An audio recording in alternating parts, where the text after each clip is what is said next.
हमने 5 अध्याय श्रीमद् भगवद गीता के कर लिए थे। आज हम 6वां अध्याय करेंगे। अभी तक हमने देखा कि कर्मों के बारे में, कर्म संन्यास के बारे में, कर्म योग के बारे में जिसको हम बोलते हैं, और संन्यास योग, इन सब के बारे में भगवान ने अर्जुन को बताया। अब देखते हैं आगे क्या बताएंगे। श्री भगवान बोलते हैं, जो पुरुष कर्म फल का आश्रय न लेकर करने योग्य कर्म करता है वह सन्यासी तथा योगी है, और केवल अग्नि का त्याग करने वाला सन्यासी नहीं है तथा केवल क्रियाओं का त्याग करने वाला योगी नहीं है।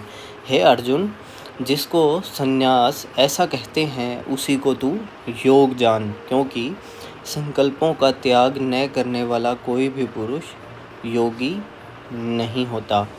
योग में आरूढ़ होने की इच्छा वाले मननशील पुरुष के लिए योग की प्राप्ति में निष्काम भाव से कर्म करना ही हेतु कहा जाता है, और योगारूढ़ हो जाने पर उस योगारूढ़ पुरुष का जो सर्व संकल्पों का अभाव है वही कल्याण में हेतु कहा जाता है।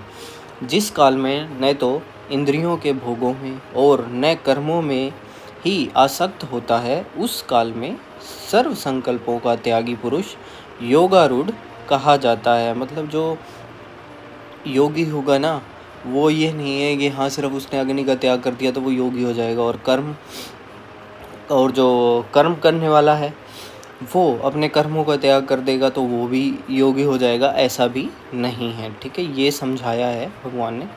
अपने द्वारा अपना संसार समुद्र से उद्धार करे और अपने को अधोगति में न डाले, क्योंकि यह मनुष्य आप ही तो अपना मित्र है और आप ही अपना शत्रु है। जिस जीवात्मा द्वारा मन और इंद्रियों सहित शरीर जीता हुआ है, उस जीवात्मा का तो वह आप ही मित्र है, और जिसके द्वारा मन तथा इंद्रियों सहित शरीर नहीं जीता गया है उसके लिए वह आप ही शत्रु के सदृश शत्रुता में बरतता है। मतलब जो इंसान खुद के शरीर पे कंट्रोल रखता है, इंद्रियों पे कंट्रोल रखता है, उसके लिए तो वो खुद का मित्र हो गया। लेकिन जो मनुष्य खुद की इंद्रियों पे कंट्रोल नहीं कर रहा है ना, वो खुद का ही दुश्मन है। सर्दी, गर्मी और सुख दुखादि में तथा मान और अपमान में जिसके अंतःकरण की वृत्तियाँ भली भांति शांत हैं, ऐसे स्वाधीन आत्मा वाले पुरुष के ज्ञान में सच्चिदानंद घन परमात्मा सम्यक प्रकार से स्थित हैं, अर्थात उसके ज्ञान में परमात्मा के सिवा अन्य कुछ है ही नहीं। मतलब जो इंसान हर कंडीशन में, हर मौसम में, सुख दुख मान अपमान कुछ भी हो रहा है ना, वो शांत है। उसके लिए कोई भी चीज़ इतनी वो खुशी वाली नहीं है, इतनी कोई चीज़ दुख वाली नहीं है, वो न्यूट्रल है। तो हर स्थिति में ऐसा रह रहा है तो उसके अंदर भगवान विराजमान है। जिसका अंतःकरण ज्ञान विज्ञान से तृप्त है, जिसकी स्थिति विकार रहित है, जिसकी इंद्रियां भली भांति जीती हुई हैं और जिसके लिए मिट्टी पत्थर और सुवर्ण समान है, वह योगी युक्त अर्थात भगवत प्राप्त है, ऐसे कहा जाता है। मतलब जिसके सामने आप मिट्टी रख दो, पत्थर रख दो, सोना रख दो, चांदी रख दो, कुछ भी रख दो, वो सबको ना समान ही देखता है कि मतलब ये तो सब एक जैसे ही हैं। तो ऐसे पुरुष के अंदर भगवान विराजमान होते हैं। सुहृद मित्र वैरी उदासीन मध्यस्थ द्वेष्य और बंधुगणों में, धर्मात्माओं में और पापियों में भी समान भाव रखने वाला अत्यंत श्रेष्ठ है। मतलब जो भी ये लोग अलग अलग हैं, अपना दोस्त है, दुश्मन है, जिससे द्वेष हो गया है, अपने मित्रगण हैं, अपने परिवार वाले हैं, सब में ना समान भाव रखता है वो। ठीक है, वही पुरुष श्रेष्ठ होता है। मन और इंद्रियों सहित शरीर को वश में रखने वाला आशा रहित और संग्रह रहित योगी अकेला ही एकांत स्थान में स्थित होकर आत्मा को निरंतर परमात्मा में लगावे। शुद्ध भूमि में जिसके ऊपर कर्मशय कुशा मृगशाला और वस्त्र बिछे हैं, जो न बहुत ऊंचा है और न बहुत नीचा, ऐसे अपने आसन को स्थिर स्थापन करे। उस आसन पर बैठकर चित्त और इंद्रियों की क्रियाओं को वश में रखते हुए मन को एकाग्र करके अंतःकरण की शुद्धि के लिए योग का अभ्यास करे। काया, सिर और गले को समान एवं अचल धारण करके और स्थिर होकर अपने नासिका के अग्रभाग पर दृष्टि जमाकर अन्य दिशाओं को न देखता हुआ ब्रह्मचारी के व्रत में स्थित भय रहित तथा भली भांति शांत अंतःकरण वाला सावधान योगी मन को रोककर मुझ में चित्त वाला और मेरे परायण होकर स्थित होए। मतलब ऐसे योग करे जो यहाँ दिखाया गया है, ऐसे आप भी योग कर सकते हैं और भगवान में ही मतलब अपना मन है ना जो सिर्फ भगवान में लगाए, बाकी चीज़ों से हटा ले। तो ऐसे पुरुष के लिए यहाँ बताया गया है। वश में किए हुए मन वाला योगी इस प्रकार आत्मा को निरंतर मुझ परमेश्वर के स्वरूप में लगाता हुआ मुझ में रहने वाली परम आनंद की पराकाष्ठा रूप शांति को प्राप्त होता है। ठीक है। ऐसे अर्जुन, यह योग न तो बहुत खाने वाले का है, न बिल्कुल न खाने वाले का, न बहुत शयन करने वाले का स्वभाव जिसका बहुत ज़्यादा सोने का है उसके लिए, और न सदा जागने वाले का या फिर बिल्कुल ही जागता रहे ही सिद्ध, मतलब ऐसे किसी भी जो पुरुष है उसका ये सिद्ध नहीं होता है। ठीक है। दुखों का नाश करने वाला योग तो यथा योग्य आहार विहार करने वाले का, मतलब जो अच्छा खाता है और जितना चाहिए ना उतनी मात्रा में खाता है। कर्मों में यथा योग्य चेष्टा करने वाले का, जो कर्मों के लिए ना अपने प्रयास कर रहा है भरपूर, ठीक है, चेष्टा करता जा रहा है अपने कर्मों के लिए। और यथा योग्य सोने तथा जागने वाले का ही सिद्ध होता है, जो अच्छे से मतलब सही अमाउंट, मतलब बोलते हैं ना प्रॉपर टाइमिंग में सोता है और प्रॉपर टाइमिंग के लिए ही जागता है, जो मतलब पूरा डिसिप्लिन में है इंसान।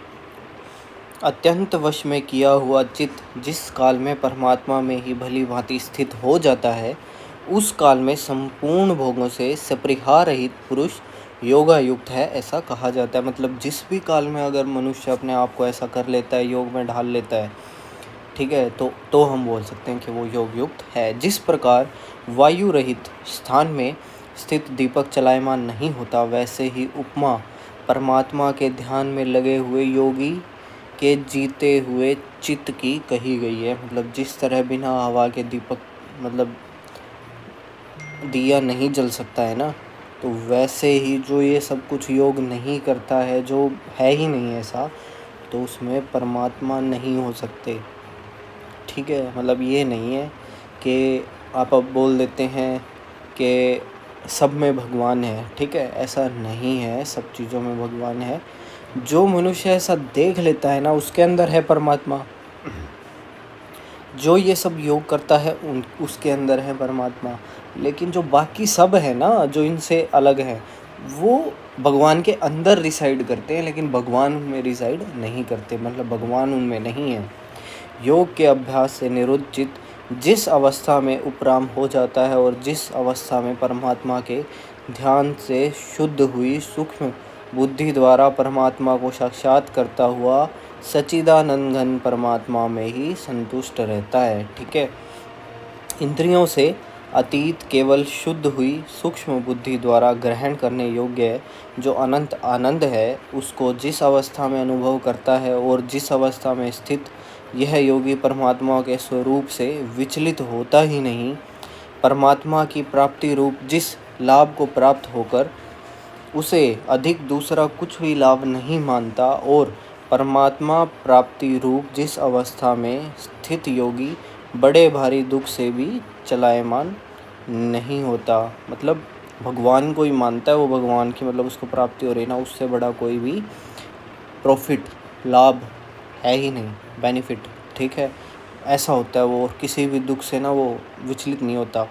जो दुख रूप संसार के संयोग से रहित है तथा जिसका नाम योग है, उसको जानना चाहिए। वह योग न उकताए हुए अर्थात धैर्य और उत्साह युक्त चित्त से निश्चय पूर्वक करना कर्तव्य है।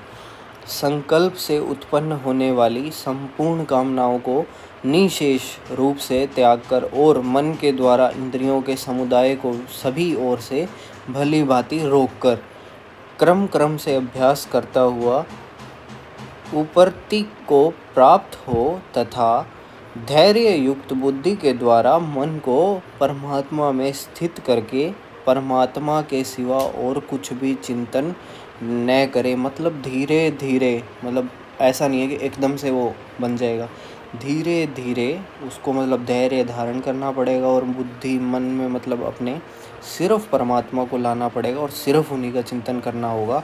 तो ऐसी स्टेज मतलब योग की मतलब बोलते हैं ना सर्वोपरि योग की स्टेज होगी वो, ठीक है। आप देख सकते हैं यहाँ, यह स्थिर न रहने वाला और चंचल मन जिस जिस शब्दादि विशेष के निमित्त से संसार में विचरता है, उस विषय से रोककर यानी हटाकर इसे बार बार परमात्मा में ही निरुद्ध करें। ये मैंने आपको भी बताया कि बाकी सभी चीज़ों से जो भी आपके मन में आ रहा है ना कि हाँ ये वो ऐसा वैसा कुछ भी, तो उनसे हटाकर सिर्फ भगवान में लगाना पड़ेगा। क्योंकि जिसका मन भली प्रकार शांत है, जो पाप से रहित है और जिसका रजोगुण शांत हो गया है, ऐसे इस सच्चिदानंद घन ब्रह्म के साथ एक ही भाव हुए योगी को उत्तम आनंद प्राप्त होता है।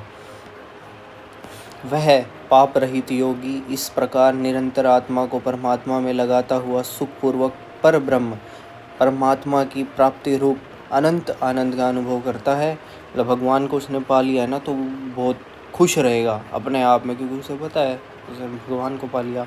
सर्वव्यापी अनंत चेतन में एक ही भाव से स्थित रूप योग से युक्त आत्मा वाला तथा सब में समभाव से देखने वाला योगी आत्मा को संपूर्ण भूतों में स्थित और संपूर्ण भूतों को आत्मा में कल्पित देखता है। मतलब हर जगह ना सिमिलैरिटी देखेगा वो हर जगह, ऐसा नहीं है कि डिफरेंस कर सके किसी चीज़ में, सब उसको सेम दिखाई देंगे, हर जगह उसको भगवान दिखेंगे, ठीक है। ये भी मैंने आपको पहले बताया।